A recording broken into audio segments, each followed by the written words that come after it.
The Dark Tree and Whispering Land. This story is written by eTwinning project students, language across borders, our stories, our words. We hope you enjoy reading it. Smiley face. Once upon a time, in a distant land where chalk, there lived an evil tree called Dark Tree. He wanted the whole forest to disappear so he can be the only tree alive because he hated the other trees for being taller than him. One time, he asked the sun to burn the forest, except him, but the sun declined his wish and told the tree that he should get along with the others because they're a family. Right after the discussion between them, a bigger tree intervened. The tree, named Axel, because of a cut of an axe from a guy who wanted to take him home to make fire, wanted to know the real reason why Dark Tree wanted the sun to burn the others, because he thinks that the height is just a cover of the real reason. Dark Tree doesn't talk to him first, but after Axel insisted, he got tired of hearing the same question being asked over and over again, so he finally gave up and revealed his intentions without thinking that somebody else might overhear their conversation. As soon as he finished his story, Old Crow flew out from between Axel's branches. Dark Tree felt betrayed, angry at himself for being so childish and careless. Dark Tree felt betrayed, angry at himself for being so careless. He tried to hide his face behind his branches, but it was too late. There was a crow named Corvus. He started to fly and speak loudly and telling everyone about Dark Tree's evil plan. The other trees were shocked and scared. They had always been kind to Dark Tree, even though he was always mean. Now they knew that he wanted to destroy them all. Mad said to Dark Tree, "You have betrayed us all. We have always been your friends, and this is what we got from you." Dark Tree didn't answer. He was embarrassed. Corvus landed on a branch in front of Dark Tree and said, "You need to be ashamed of yourself, but you will be punished." Dark Tree closed his eyes waiting for his punishment, but instead of pain he felt a strange sensation. He felt himself shrinking and his branches started to rot. He looked down and saw that he was turning into a small bush. Being a bush now, Dark Tree realized that the height doesn't matter and he was just jealous. The punishment was an important life lesson for him and he would do anything to return as he was before. Dark Tree thinks constantly about his actions and regrets all of this, but suddenly, a fox, called Ginger, appears and told him that if he becomes more friendly and starts to help around him, he will return as a tree. But the fox is cunning and everything she said is a scam. Dark Tree thought about Ginger's suggestion, and out of desperation, he did just as the fox told him. He tried to get in touch with the other trees, and he reached a point where he would do anything, just so that they could give him a chance. Obviously, that didn't work. None of the trees were able to just get over the fact that Dark Tree wanted to see them all dead. Little did he know, he was being watched this entire time by Larry the squirrel. Larry was Ginger's friend, so it's obvious that he tried to scam Dark Tree too, and he succeeded. Poor thing, he really believed that a strange potion would make him big and strong. Maybe it would have worked if it was an actual magical potion. Unfortunately, it was rat poison, so Ginger and Larry were waiting patiently to see Dark Tree dead the next day. But as the sun rose, something truly fantastic happened. When the sun rose, Ginger and Larry were perched on a high branch, ready to watch over Dark Tree's lifeless body. But the motionless bush on the ground began to stir. Contrary to what they had expected, Dark Tree formed back into a tree. He had shed his bush form. However, something was different. Dark Tree's leaves were dry, despite it being the middle of spring. And he looked older, more withered. A dry tree. He neither swayed in the wind nor glistened in the sunlight. He resembled a never-ending autumn tree. Dark Tree glanced around. He looked down at the fallen leaves beneath him. Then he looked up at the sky. Amid the blue vastness above, he whispered to himself, "I am so sorry.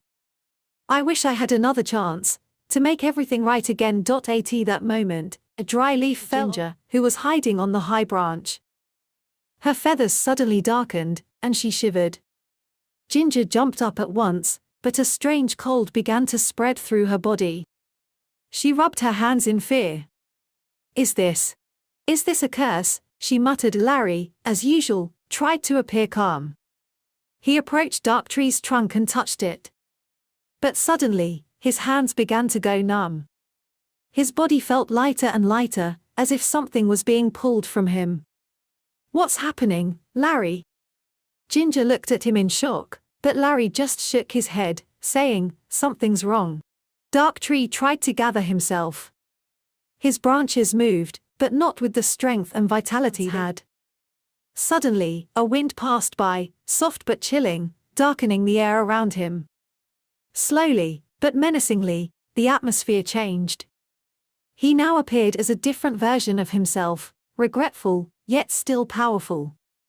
Just then, something stirred in the shadows from afar. A figure was approaching. There was a big talking and walking Daisy. She went trough the place where Larry and Ginger stands. She raised one arm and carried them with a magical power without touching them. She said, "Hear me, the god of wildlife. I'm sending this two sinners to you.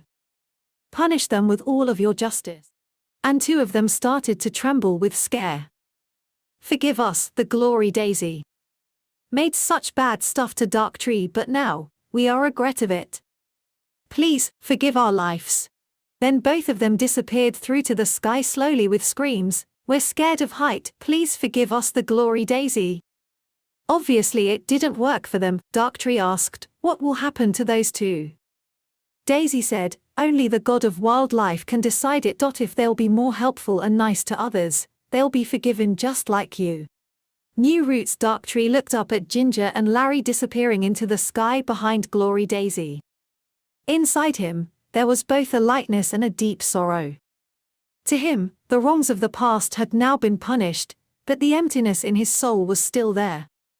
Daisy turned to him. "Your journey isn't over," she said. "Regret is good, but it's not enough on its own. Now you must go on a different journey, a journey beyond forgiveness, a journey to leave a mark." As Darktree pondered her words, a faint tremor rose from beneath the soil. A sprout appeared at the base of his roots. It was the beginning of a tiny tree. Daisy said, "This sprout is your new sibling. If you care for it well, you will be accepted back into the forest." Darktree's eyes filled with tears. Even his dry leaves swayed gently with the wind. Change had begun. A new threat, but far away, deep within the forest, a dark presence was awakening. No one had remembered it for a long time. Ashenroot, the cursed tree of the old times, far worse than Darktree had ever been. He had sensed the forest coming back to life, and to him, that was a threat. Ashenroot's roots were filled with dark energy. "The reborn must not be forgiven," he growled. "The forest must be ruled through power." And Ashenroot began to move slowly, creeping through the shadows toward the forest. Light and Shadow. Darktree named the new sprout, Hope Leaf. He told it stories of his past and raised it with kindness. Axel was still by his side, like a loyal friend. Corvus watched from above but did not interfere. One night, the wind howled unexpectedly. Axel sensed the dark energy in the air. "Something is coming," he said. Corvus descended from the branches. "An old enemy. The shadow is returning." Daisy appeared once more, her face serious. "Darktree, you face a new trial to protect the forest. But this time, you are not alone. Ashenroot is approaching." Ashenroot was an ancient coming from distant lands. No one could understand why it had come. Was it here to destroy the forest? "What should I do? What should I do?" Ginger asked herself. It was as if with every step, its breath full of fear penetrated the depths of the forest. The whole forest could hear the voice of fear. Every creature in the forest sensed that this was not just about the dark tree. This wind, this murmur filled the entire forest with gloom. They couldn't find a place to breathe in the vast forest. The forest fires, seeing Ashenroot approaching from afar, warned the entire forest with his voice.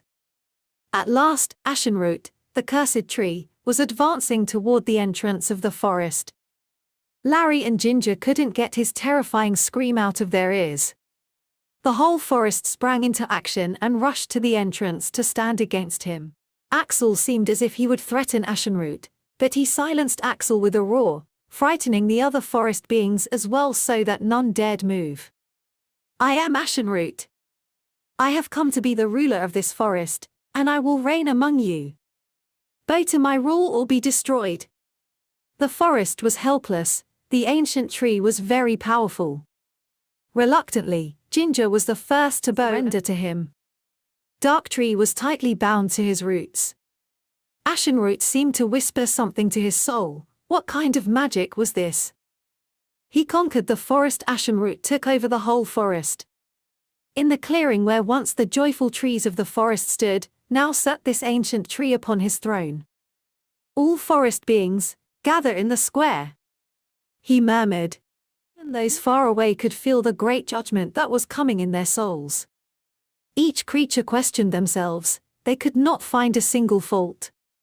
Only the dark tree kept listing his faults and kept crying, watering the soil to seek forgiveness.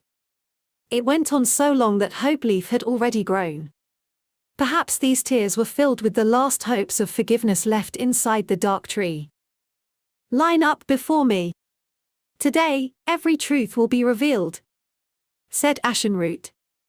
Contrary to what was believed, he was not a cursed tree, he was the ancient spirit of the forest.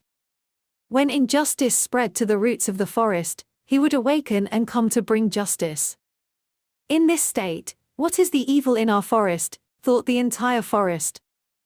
Ashenroot grabbed each creature by their roots, except Darktree, and answered, You, creatures of the forest, no matter what Darktree might have thought, he did not act on it. Yet you humiliated him, the entire forest. You excluded him, you even mocked him by calling him Darktree before all this. You used his regret, took advantage of him, and mocked him all the time.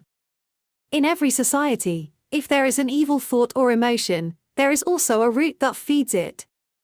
Each of us is responsible for what the dark tree became. Now, apologize to him. Those he forgives, I shall forgive. Those he doesn't, I will cast them out of this forest. The forest is reborn. Everyone, deeply worried, ran to the dark tree. They had knowingly lied about Ashenroot to the dark tree even though they knew he was the spirit of the forest, not a cursed being. Each of them did what they had done to him even before this story. They bowed before him to ask for forgiveness. Please forgive us, dark tree. We only made fun of you because of our character, we deceived you. Dark tree understood everything, and with the inspiration from Ashenroot, he forgave every member of the forest. Despite all the evil, he knew this fate had to be lived. Now, he had only one request from Ashenroot, to transform him and into a great and tall tree, so they could feed from the earth but remain distant from the forest. The forest was deeply touched by this request. They realized the value of Darktree, and each year, they assigned Larry to deliver messages to him. Climbing up to that giant tree took 3 months, but at the beginning of each year, every creature in the forest stuck a drop of their tears to paper and sent him their love and good wishes. There's no better cure than compassion to the evil. The end. Thank you for listening our story.